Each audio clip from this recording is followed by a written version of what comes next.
তো গাইস, তোমাদেরকে আজ একটা ভিডিও দেখাচ্ছি, তোমরা একটু ভালো করে দেখো। তো ভিডিওটাতে হচ্ছে কি, যে একটা মাছ রাস্তার মাঝখানে পড়েছিল। তো একটা মানুষ সেটা দেখে তার গাড়িটা দাঁড় করিয়ে সে তার গাড়ি থেকে একটা লাল কাপড় বার করে দিল, এবং সেই লাল কাপড়টা সেই মাছটাতে ঢেকে সেই মোটরসাইকেল নিয়ে সে আবার একটা আলাদা জায়গায় নিয়ে গেল। সেই মাছটাকে সেই মাটিটা খুলে এটাতে গেড়ে দিল। তো তোমরা এই ভিডিওটা দেখে কি বুঝতে বা কি ভাবছো?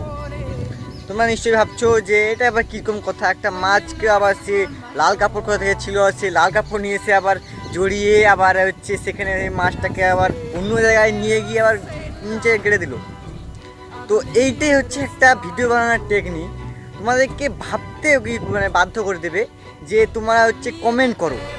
মানে জিনিসটি এরকম, তোমাদেরকে বাধ্যগত কমেন্ট করতে হবে যে লাল কাপড় কোথা থেকে দিলো, বা মাছটাকে ওখানে পুরো মানেটাই কি, মাটিতে মানে গাড়ার মানেটাই কি, অনেক কিছু মানে মাথায় নিয়ে আসবে।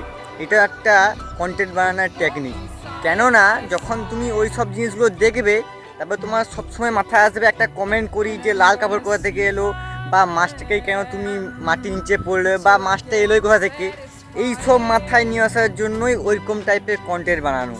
তবে তোমার এমন মাথাটা মানে তোমার ঢুকিয়ে দেবে না, তোমাকে বাধ্যগত কমেন্ট করতে হবে। আর কমেন্ট করতে গেলেই একটা কথা মনে রাখবে, সবসময় কিন্তু ভিডিও চলে। ইনস্টাগ্রামে তুমি কমেন্ট করলেও ভিডিও চলবে, তেমন তো কী হলো, একটা কমেন্টও বাড়লো আর তার ভিউজও বাড়তে গেল।